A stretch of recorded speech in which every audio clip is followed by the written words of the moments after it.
역대상 29장. 그런 다음에 다윗 왕은 그 자리에 모인 모든 사람들을 향해 말했다. 주께서 선택하셔서 나의 후계자로 세워주신 내 아들 솔로몬은 아직 어리고 경험이 없습니다. 하지만 솔로몬이 앞으로 지을 성전은 사람을 위한 것이 아니라 주 하나님을 위한 것이기 때문에 그의 책임은 실로 막중합니다. 그런 까닭에 나는 오랫동안 성전을 짓는 데 필요한 온갖 물자들을 착실하게 마련해 왔습니다. 수많은 기구들을 만들 금과 은과 청동과 철과 목재를 마련하였고, 마노와 옥과 색깔 있는 돌은 물론 각종 보석과 대리석도 준비했습니다. 또 일평생 내가 간절히 사모한 소원이 내 주 하나님의 성전을 짓는 것이었으므로 나는 내가 가진 금과 은도 성전을 짓는데 기꺼이 바쳤습니다.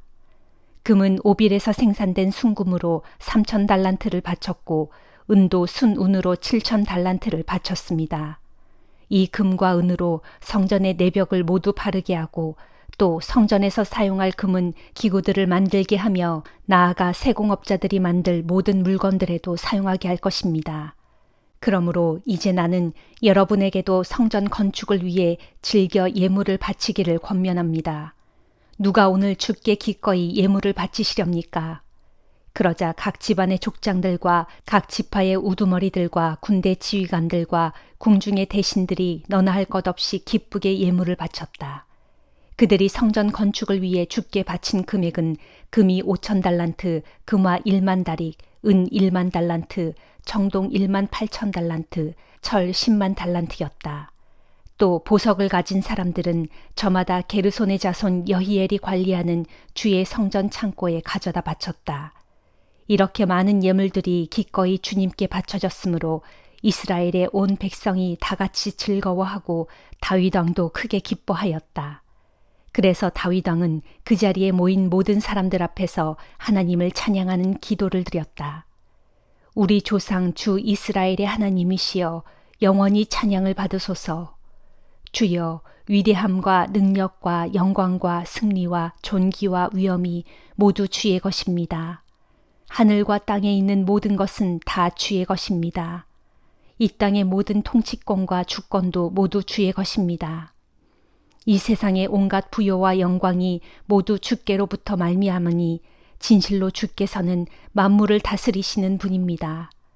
사람이 강하고 위대하게 되는 것도 모두 주의 손에 달려 있습니다.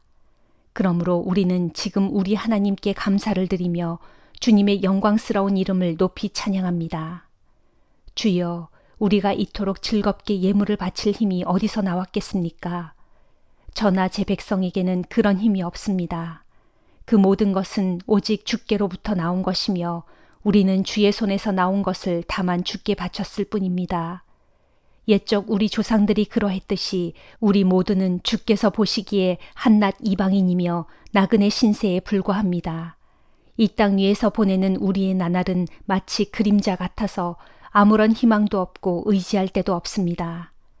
우리 주 하나님이시여 거룩하신 주께 성전을 지어드리고자 우리가 모아놓은 이 재물도 사실은 모두 주님의 손에서 받은 것들입니다. 그러므로 이 모든 것은 마땅히 다 주님의 것입니다. 나의 주 하나님, 주께서는 사람의 마음속까지 다 헤아리시고 그 마음속에 꾸밈없이 정직한 사람을 두고 기뻐하십니다. 저는 이 모든 것을 정직한 마음으로 주께 기꺼이 바쳤습니다. 또한 저는 이곳에 모인 주의 모든 백성이 성전 건축을 위해 기쁜 마음으로 즐겨 예물을 바치는 것을 보았습니다. 우리 조상 아브라함과 이삭과 이스라엘의 하나님이신 주여, 이토록 기쁜 마음으로 주께 바치는 이 백성의 아름다운 마음을 영원히 지켜주셔서 앞으로도 그들이 항상 주께 충성하며 살게 하소서. 또한 제 아들 솔로몬이 온전한 마음으로 주의 모든 계명과 법도와 율례를 지켜 따르게 하시고 제가 마련해 놓은 이 모든 물자들을 가지고 성전 건축을 무사히 완성할 수 있도록 도와주소서. 그런 다음에 다윗이 온 백성을 향해 말했다. 여러분의 주 하나님을 찬양하십시오. 그러자 이스라엘의 온 백성이 자기들 조상의 하나님 주를 찬양하고 또한 주님과 왕 앞에 무릎을 꿇고 엎드려 절했다. 다음 날 백성들은 주께 제사를 드리고 번제물을 바쳤다. 그들은 황소 1,000마리와 순양 1,000마리와 어린 양 1,000마리를 주께 번제물로 바쳤다.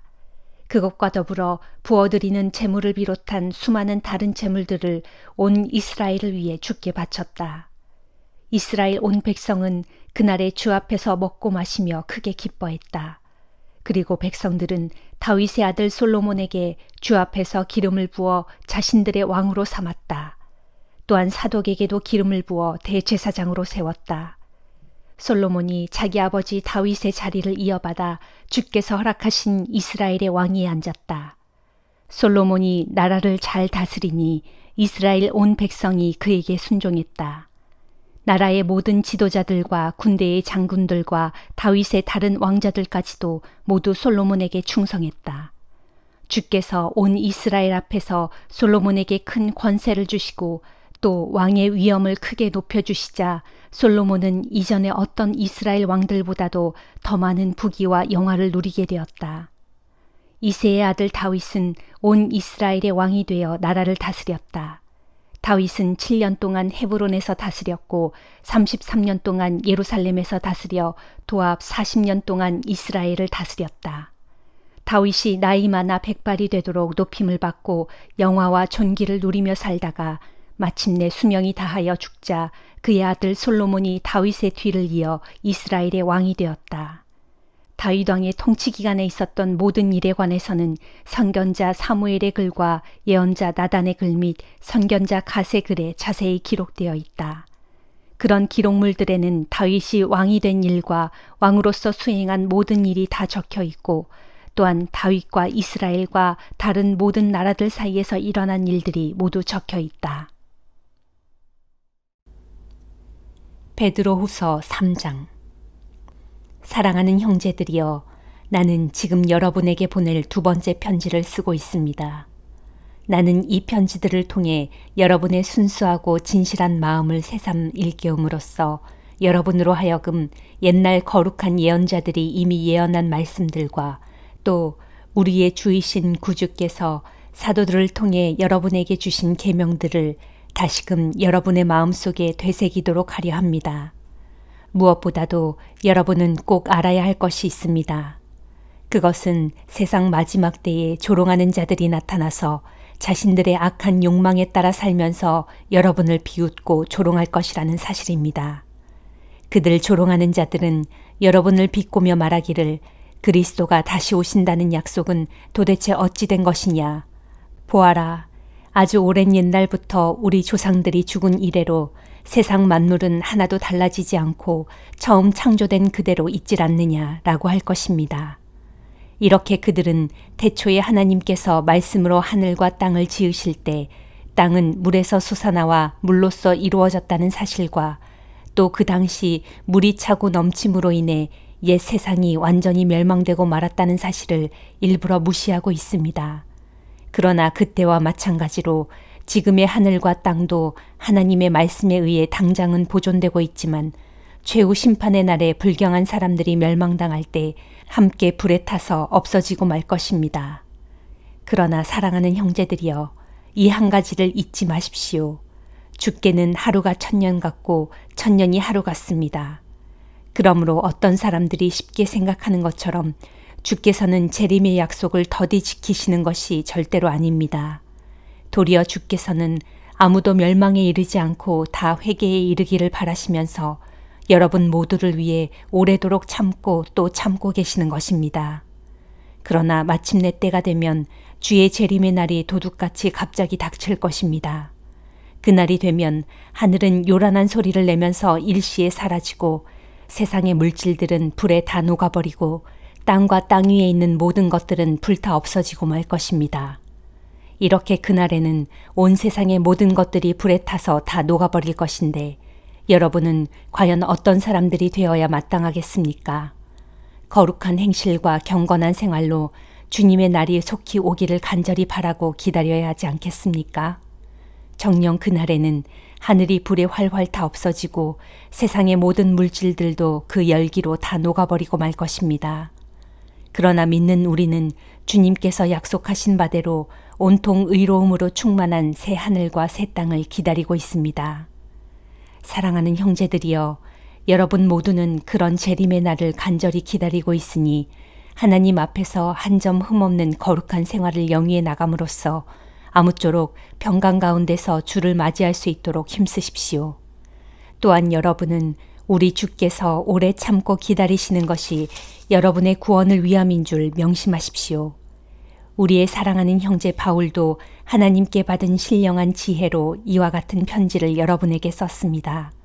나처럼 바울의 모든 편지들에서도 이러한 것들, 곧 세상 종말과 주의 재림에 관한 일들에 대해 언급하고 있는데 그 중에는 이해하기 어려운 부분들도 덜어 있어서 무식한 사람들과 믿음이 약한 사람들이 다른 성경들에 대해서도 그랬던 것처럼 이런 것들도 제멋대로 엉뚱하게 해석하다가 스스로 파멸에 이르고 있습니다.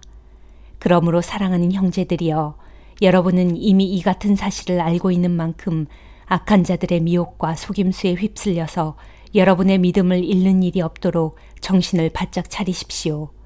그리하여 도리어 우리 주시오 구주이신 예수 그리스도의 은혜와 그분을 아는 지식에서 날로 자라가기를 바랍니다. 영광이 이제와 영원토록 주님께 있기를 빕니다. 아멘. 미가 6장. 너희는 주께서 하시는 말씀을 들어라. 주께서 내게 이르시기를, 미가야, 너는 일어나서 이스라엘의 뭇 산들 앞에서 나의 고소 내용을 밝히고 이스라엘의 뭇 언덕들로 하여금 내 증언을 듣게 하여라 하셨다. 그러므로 너희 산들아, 너희 견고한 땅의 터전들아, 너희는 주께서 고발하시는 내용을 잘 들어라. 이제 주께서 자기 백성을 고발하셨으니 그분께서 이스라엘의 죄악을 낱낱이 밝히실 것이다. 주께서 말씀하신다. 내 백성들아, 내가 내게 잘못한 것이 무엇이냐? 내가 내게 짐이라도 지어주어 너를 괴롭혔다는 말이냐? 어디 내게 대답해 보아라. 보라, 나는 너를 이집트 땅에서 이끌어내었다. 오랜 세월 동안 종살이하던 그 지긋지긋한 집에서 너희 몸값을 치르고 너희를 건져내었다. 그런 뒤 내가 모세와 아론과 미리암을 보내어 너희를 인도하게 하였다. 내 백성아, 너희는 기억해 보아라. 그때에 모압 왕 발락이 너희를 해치려고 어떤 악한 음모를 꾸몄었는지, 또 부올의 아들 발람이 그에게 어떻게 대답하였는지를 기억해 보아라. 그리고 그 이후 시딤에서부터 요단강을 건너 길갈에 도착하기까지 그 여행길에서 너희에게 어떤 일이 있었는지 너희는 한번 기억해 보아라. 그러면 나 주가 너희를 위해 행한 모든 의로운 일들을 너희가 깨닫게 될 것이다. 오 주여, 지극히 높으신 하나님께 경배하러 나아갈 때 내가 무엇을 가지고 올라가야 합니까? 번제물로 바칠 1년 된 송아지를 가지고 올라가면 됩니까? 아니면 수천 마리의 순양이나 강물처럼 수많은 기름을 바치면 주께서 기뻐하시겠습니까? 아니면 내 허물을 용서받기 위해서 나의 맏아들을 바치고 내 영혼의 죄를 사함받기 위해서 내 몸의 열매인 자녀들을 바쳐야 합니까? 너 사람아, 주께서는 무엇이 선한 일인지를 내게 이미 보여주셨다. 주께서 내게 참으로 요구하시는 것은 이것이니 곧 오로지 공의를 따라 살아가고 한결같은 사랑으로 자비를 베풀며 겸손한 마음으로 내 하나님과 친밀히 교제하며 살아가는 것이다. 너희는 들어라. 주께서 이스라엘의 성읍을 향해 외치시나니 주의 이름을 경외하는 것이야말로 참되고 완전한 지혜다. 이제 너희는 주님의 매를 순순히 받아들이고 너희를 심판하시기로 작정하신 그분께 순종하여라. 보라, 악인의 집에는 부당하게 긁어 모은 재물이 가득 쌓여 있고 엉터리 눈금을 가진 속이는 저울도 있다. 이처럼 너희가 엉터리 눈금을 가진 부정한 저울을 사용하고 또한 남을 속이려고 너희 주머니에 거짓 저울추를 넣고 다니는데 내가 어찌 너희를 깨끗하다고 하겠으며 내가 어찌 너희를 용서할 수 있겠느냐. 또 성읍의 부자들은 폭력으로 가난한 자들을 착취하고 성읍 주민들은 온통 거짓말을 일삼고 있으니 그들의 혀는 오직 속이는 말만 할 뿐이다. 그래서 내가 나의 매로 너희를 심히 쳐서 크게 상하게 하고 내 모든 죄악 때문에 너희를 패망하게 하여 아주 처량하게 만들 것이다.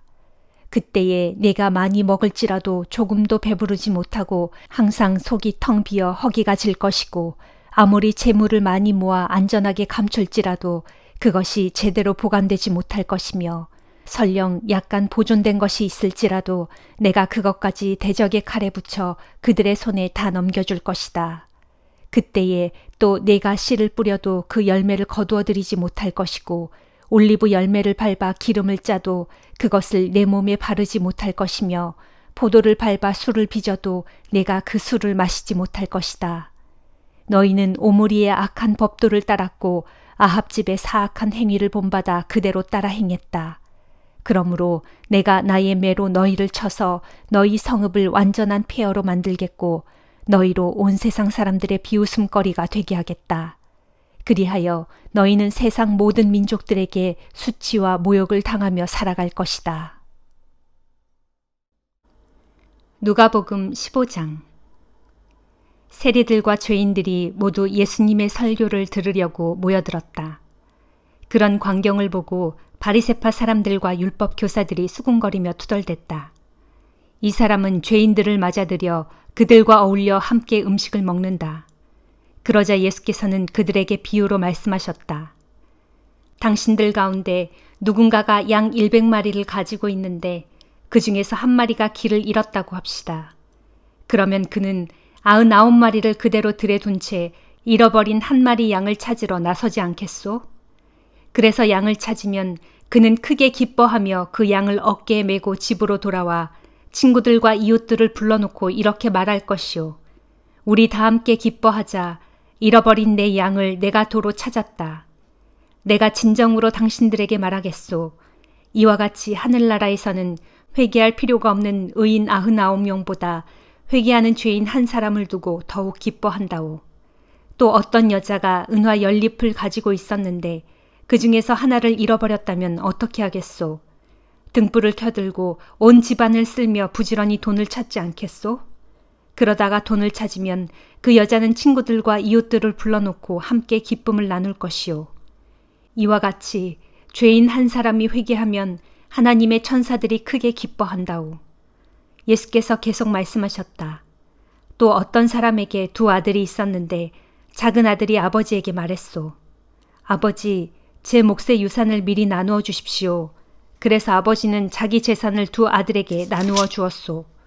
얼마 후 작은 아들은 자기 몫을 다 챙겨가지고 먼 나라로 떠났소. 거기서 그는 술과 여자로 세월을 보내는 동안 그 많은 돈을 다 허비해버렸소. 돈은 이미 다 떨어진 데다 그 나라 전역에 심한 흉년까지 들어 그는 끼니조차 제대로 이을 길이 없게 되었소. 그래서 그는 하는 수 없이 그 나라 사람의 어떤 집에 더부살이로 들어가 돼지를 치게 되었소.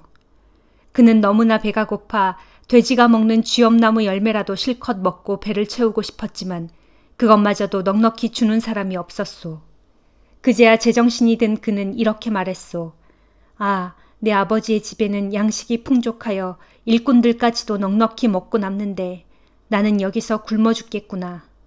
이제 나는 아버지께로 돌아가 이렇게 말씀을 드려야겠다. 아버지, 저는 하늘과 아버지께 죄를 지었습니다. 그러므로 이제부터 저는 더 이상 아버지의 아들이라고 불릴 자격이 없습니다. 다만 저를 일꾼으로라도 써주십시오. 마침내 작은 아들은 그곳을 떠나 자기 아버지의 집으로 향했소. 그가 아직도 먼 거리에 있는데 멀리서 아들이 오고 있는 것을 본 아버지는 불쌍한 마음이 들어 얼른 달려가 아들의 목을 껴안고 입을 맞추었소. 그때 아들이 아버지에게 말했소. 아버지, 저는 하늘과 아버지께 큰 죄를 지었습니다. 이제는 아버지의 아들이라고 불릴 자격조차도 없습니다. 그러나 아버지는 종들에게 이렇게 말했소. 어서 빨리 이 집에서 가장 좋은 옷을 꺼내다가 내 아들에게 입혀라. 손가락에 반지를 끼워주고 발에 신발을 신겨라. 그리고 살찐 송아지를 한 마리 잡도록 해라. 내가 큰 잔치를 베풀고 이 기쁨을 모든 사람들과 나눠야겠다.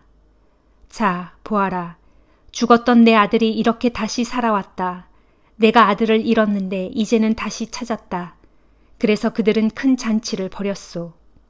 한편 그때 밭에서 일을 끝내고 집으로 돌아오던 큰아들은 집 가까이 이르렀을 때 자기 집에서 노래하고 춤추는 소리가 흘러나오는 것을 들었소. 그는 종 하나를 불러 자기 집에 무슨 일이 있느냐고 물어보았소. 종이 대답하기를 동생이 집에 돌아왔습니다. 그래서 어르신께서 동생이 무사히 돌아온 것을 축하하시고자 송아지를 잡아 큰 잔치를 벌였습니다 하였소. 그 말을 듣고 큰아들은 화가 나서 집에 들어가려고 하지 않았소. 아버지가 나와서 달랬지만 큰아들은 아버지에게 투덜거렸소. 아버지, 저는 여러 해 동안 아버지를 위해 뼈 빠지게 일했고 아버지의 말씀을 한 번도 거역한 적이 없습니다. 그런데도 아버지는 지금까지 친구들과 함께 즐기라고 저를 위해 염소 새끼 한 마리조차 잡은 일이 없습니다. 그런데 이게 뭡니까? 창녀들에게 아버지의 돈을 다 써버린 아들이 왔다고 그를 위해 송아지를 잡고 큰 잔치를 벌이시다니요. 아버지가 큰아들에게 말하기를 아들아, 너는 항상 나와 함께 있었고 내가 가진 것들은 모두 내 것이 아니더냐. 그러나 생각해보아라.